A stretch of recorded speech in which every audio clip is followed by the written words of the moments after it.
À l'occasion de la fête de la Visitation de la Vierge Marie à Sainte-Élisabeth, l'église de Terre Sainte a célébré la clôture du mois marial. Le matin, le custode de Terre Sainte a présidé la liturgie solennelle au sanctuaire d'Anne-Carême. L'après-midi, à Jérusalem, des centaines de fidèles se sont rassemblés pour la cérémonie de clôture des célébrations dédiées à la Mère de Dieu. À Taipei, le mois marial s'est achevé par la procession traditionnelle au flambeau. Aux côtés de la communauté chrétienne locale, des diplomates de plusieurs ambassades et consulats étaient également présents pour témoigner leur solidarité aux habitants du village.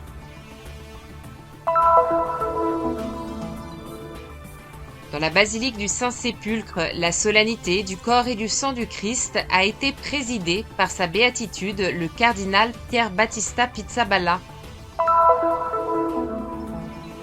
À Gaza, la mission pontificale et le Conseil des Églises poursuivent la distribution de vêtements, de biens de première nécessité et de denrées alimentaires afin de soutenir les familles et d'apporter un signe d'espérance aux enfants.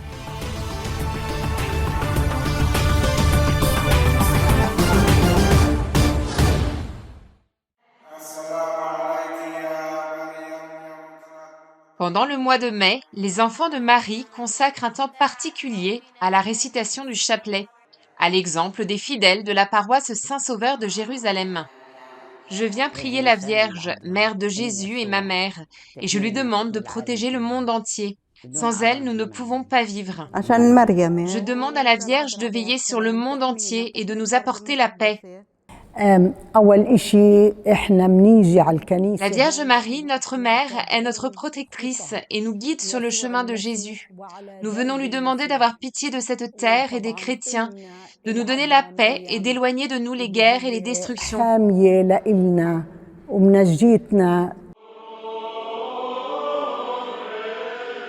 Depuis Jérusalem, franciscains et fidèles sont montés avec la même dévotion vers la région montagneuse de Judée, jusqu'au sanctuaire marial d'Anne-Carême, pour célébrer la solennité de la visitation de la bienheureuse Vierge Marie à sa cousine Élisabeth. Je viens d'Angola et je fais partie de la custodie de Terre Sainte depuis 8 ans. En tant que frère franciscain, être ici m'aide beaucoup à vivre la communion, surtout lorsque nous célébrons dans ce lieu. Les sœurs du Rosaire ont accompagné un groupe de fidèles chrétiens de la région venus participer à la célébration. Nous sommes venus célébrer la fête de Marie, d'autant plus que le pape a demandé que toutes nos prières soient offertes pour la paix dans le monde. Notre pays a un grand besoin de paix. Nous avons besoin que tous les chrétiens du monde reviennent ici. Dans son homélie, le custode de Terre Sainte, le frère Francesco Yelpo, a rappelé que Marie, par son ouverture à la parole de Dieu, s'est rendue disponible pour accueillir et porter le Seigneur en son sein, devenant ainsi un véritable tabernacle vivant. Élisabeth a perçu la puissance de cette présence et à l'écoute de la salutation de Marie, l'enfant qu'elle portait a tressailli de joie. Il a aussi rappelé que les croyants sont appelés, eux aussi, à porter la présence de Dieu dans le monde en ayant confiance dans le fait que sa parole s'accomplit dans leur vie. Dans le cadre de la célébration, la procession s'est ensuite dirigée vers la grotte, où ont eu lieu la proclamation de l'Évangile, la vénération du lieu saint et le chant du Magnificat. L'après-midi, au couvent Saint-Sauveur, dans la vieille ville de Jérusalem, une célébration a rassemblé les fidèles de la paroisse de Jérusalem et de Beth Hanina, qui, aux côtés de leur pasteur, ont récité le chapelet. La célébration eucharistique a été présidée par le curé de la paroisse latine de Jérusalem, le frère Rami Azarié. Le mois marial est important parce qu'il me rapproche de Dieu. C'est un mois consacré à la Vierge Marie, de qui j'apprends l'humilité, la générosité et l'amour. J'ai appris que lorsque nous prions le chapelet, nous contemplons la vie de Jésus-Christ avec les yeux de la Vierge Marie. Chaque semaine, les sœurs de Mère Teresa organisent la prière du chapelet avec les enfants. À l'issue de la messe, ces derniers ont reçu une médaille de la Vierge Marie. La procession traditionnelle s'est ensuite mise en marche dans les ruelles de la vieille ville, au rythme des chants et des prières. À chaque étape, le patriarche a béni les fidèles avec l'icône de la Vierge Marie. Enfin, sa béatitude a remercié les fidèles pour leur participation, signe de la vitalité d'une Église joyeuse et forte. Évoquant les épreuves liées à la guerre qui demeurent une réalité difficile, il a rappelé la nécessité de rester unis à Jésus et à Marie dans la prière. Cette journée a également été l'occasion de manifester la force de l'unité et de la prière vécue au sein de la communauté chrétienne.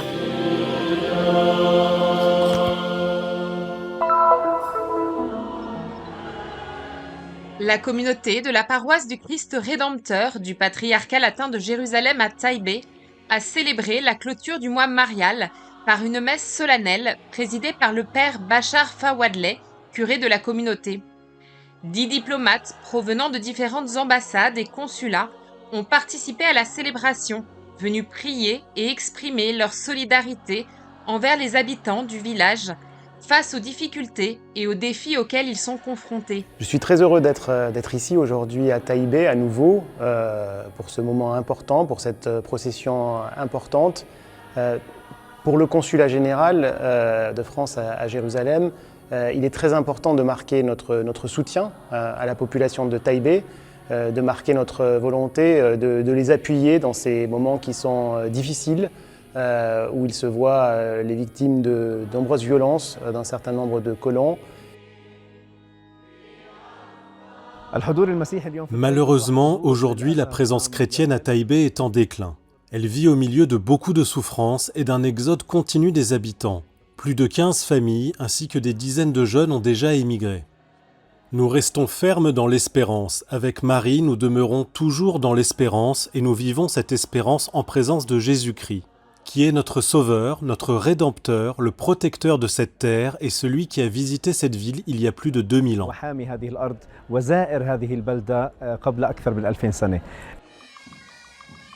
La présence chrétienne à Taïbé témoigne des grands sacrifices faits par ses habitants pour rester sur leur terre, avec un message de paix et d'amour profondément lié à leur histoire et à leur foi.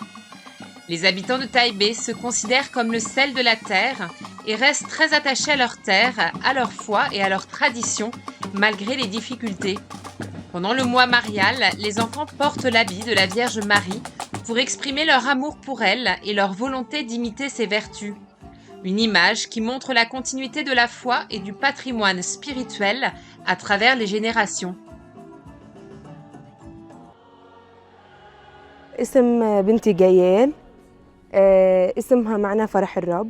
Ma fille s'appelle Gaïl, ce qui signifie « joie du Seigneur », un nom que l'on trouve dans l'Ancien Testament. Elle aime s'habiller comme la Vierge Marie et à chaque fois que les cloches de l'église sonnent, elle me dit « Maman, mets-moi l'habit de la Vierge Marie, je veux aller prier ». À Taïbé, nous souffrons beaucoup et nous essayons de préserver autant que possible non seulement notre terre, mais aussi notre foi chrétienne. La procession traditionnelle est partie de l'église en direction de la rotonde de Notre-Dame de Taïbé. Les participants portaient des bougies allumées, symbole d'espérance, et ont prié en demandant l'intercession de Sainte Marie, Mère de Dieu. La célébration s'est conclue par des chants en l'honneur de la Vierge Marie et des prestations artistiques présentées par les habitants du village. Taïbé reste un village unique en Palestine, entièrement habité par des chrétiens.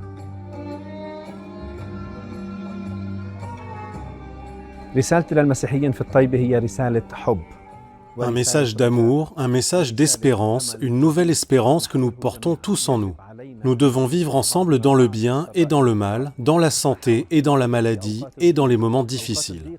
C'est là que Dieu nous parle, c'est là que Dieu vit avec nous, c'est là que Dieu est avec nous et se fait homme pour nous, parce qu'il veut nous offrir une vie nouvelle.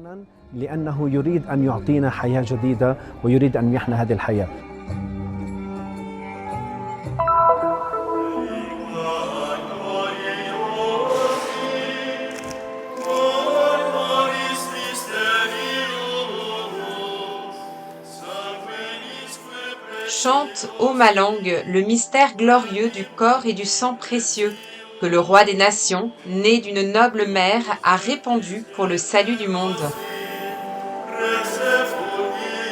C'est par ces paroles que les frères franciscains ont entonné le chant lors des premières vêpres solennelles, présidées par le cardinal Pier Battista Pizzaballa, patriarche latin de Jérusalem, devant l'édicule du Saint-Sépulcre. Dans les psaumes qui ont suivi, l'Assemblée a élevé sa louange au Fils de Dieu, donné à l'Église comme le véritable pain du ciel.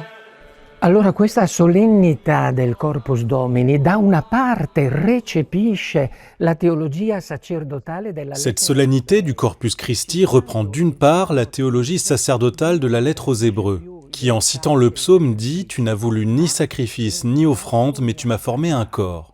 Par ailleurs, la bulle promulguée en 1264 par Urbain IV, adressée au patriarche de Jérusalem pour instituer cette solennité, rappelle, lorsqu'elle est célébrée ici, au Saint-Sépulcre, que l'Eucharistie n'est pas, pour nous catholiques, un simple souvenir de la dernière scène, mais bien le mémorial du sacrifice du Christ. Che l'Eucaristia per noi cattolici non è semplicemente il ricordo dell'ultima cena, ma è il memoriale del sacrificio di Cristo.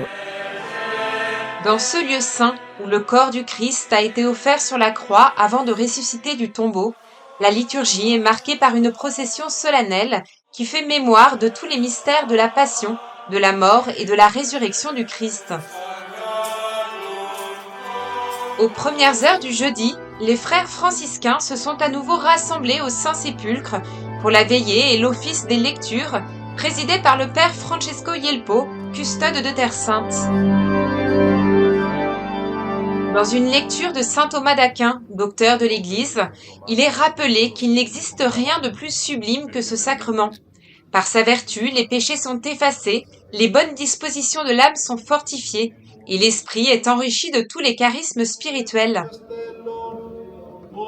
Dès les premières heures du matin, de nombreux fidèles sont arrivés à la basilique pour participer aux laudes, à la célébration de la messe ainsi qu'à la procession du Saint-Sacrement. Dans son homélie, le cardinal Pier Battista Pizzaballa a invité les fidèles à méditer sur la grandeur du don de la vie que le Christ a fait à l'humanité en se faisant pain pour nourrir son peuple. Il a rappelé que l'Eucharistie n'est pas un symbole lointain, mais la présence réelle du Christ au cœur de notre existence. Dans l'Eucharistie, nous célébrons le Christ qui meurt sur la croix, qui ressuscite et qui donne la vie. L'Eucharistie est cette célébration de la mort et de la résurrection du Christ, mais aussi le triomphe de la vie qui nous est donnée. Et il est ensuite de notre devoir de l'accueillir et de la transmettre, car l'Eucharistie est cela, recevoir le don de la vie de Dieu et le communiquer. À l'issue de la messe, la procession eucharistique s'est déroulée autour de l'édicule du Saint-Sépulcre. Après 3 tours rituels, le cortège s'est dirigé vers la pierre de l'onction, puis la bénédiction a été donnée depuis 3 lieux emblématiques de la basilique.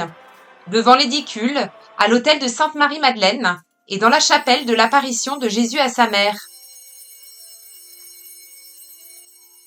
E ancora dobbiamo dire che questa teologia cattolica del memoriale, del sacrificio... Cette théologie catholique du mémorial du sacrifice du Christ implique également que la présence du Christ dans l'Eucharistie est une présence réelle, vivante et permanente, tandis que dans les confessions issues de la Réforme, cette présence n'existe que durant le temps de la célébration.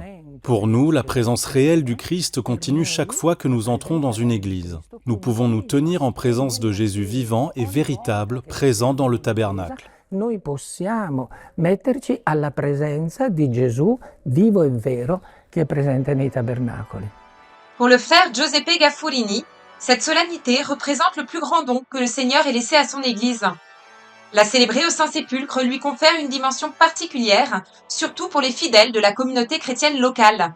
And it's my first time being at the Corpus Christi here in the Holy Land.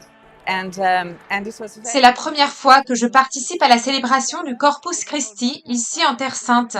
Et c'était très particulier de célébrer tous ensemble le corps du Christ, c'est-à-dire l'Église. Je suis profondément touchée par la grâce d'être ici, ainsi que par la joie et la beauté de cette célébration qui contribue grandement à souligner l'importance de cette liturgie. Nous prions pour tous ceux qui désirent être ici et nous confions toutes les prières et intentions au Christ ressuscité. Cette année, j'ai eu la grâce de célébrer le Corpus Christi en Terre Sainte et particulièrement ici dans la basilique du Saint-Sépulcre.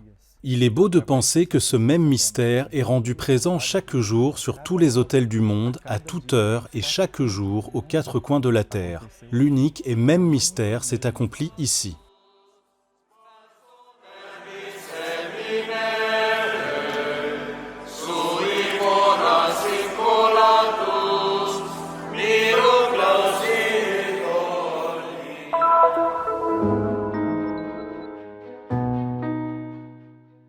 Depuis le premier jour de la guerre dans la bande de Gaza, la mission pontificale a maintenu sa présence humanitaire malgré les nombreuses difficultés et les défis rencontrés.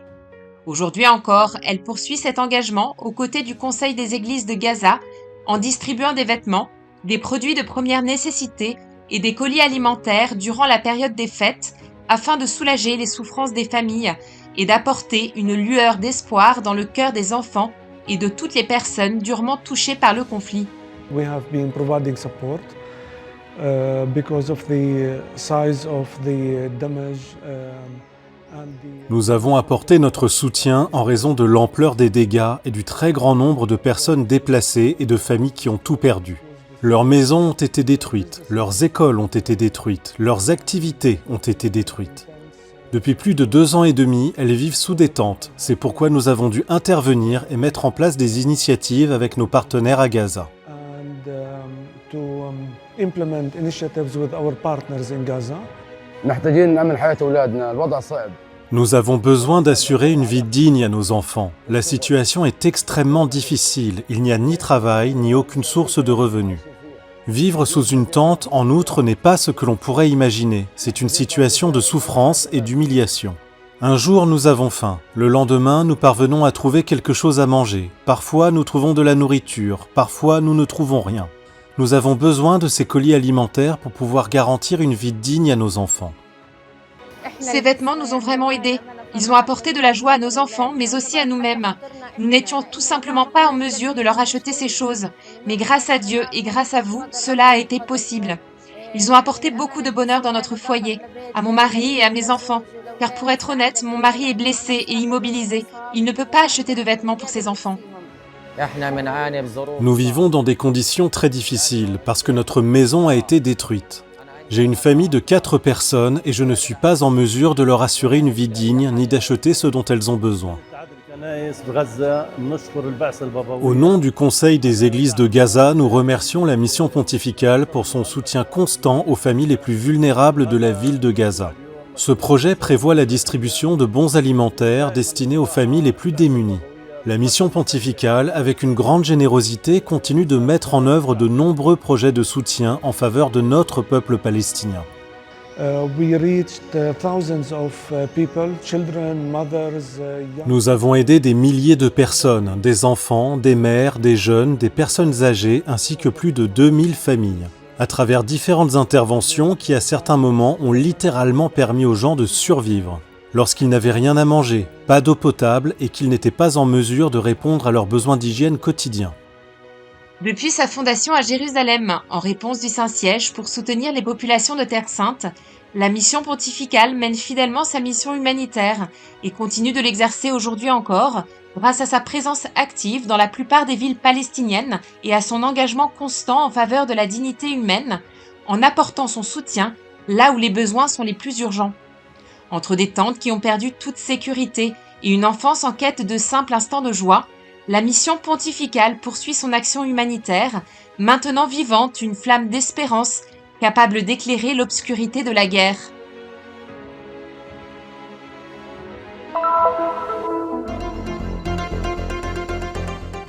Dans un climat de fête et de fraternité, l'Église de Terre Sainte a officiellement accueilli son Excellence Monseigneur Giorgio Lingua, délégué apostolique pour Jérusalem et la Palestine, et nonce apostolique en Israël. Au couvent des frères mineurs capucins de Jérusalem, le custode de Terre Sainte, le frère Francesco Yelpo, interrogé par le journaliste Nello Delgato, a partagé avec les participants l'héritage de Saint François d'Assise, fondé sur la rencontre, l'accueil et le témoignage. Au couvent Saint-Sauveur, une conférence a été organisée à l'occasion de la présentation du livre du professeur Joseph Patriche, intitulé « Le baptême en Terre Sainte entre le IVe et le VIIe siècle, témoignages littéraires et contexte archéologique ». L'ensemble des interventions est disponible sur la chaîne YouTube du Christian Media Center.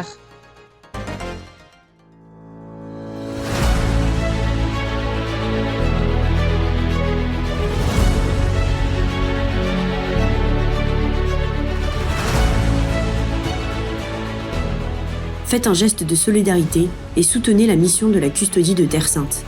Le Christian Media Center diffuse la bonne nouvelle du Christ en faisant connaître au monde la spiritualité des lieux saints et la vie des chrétiens locaux.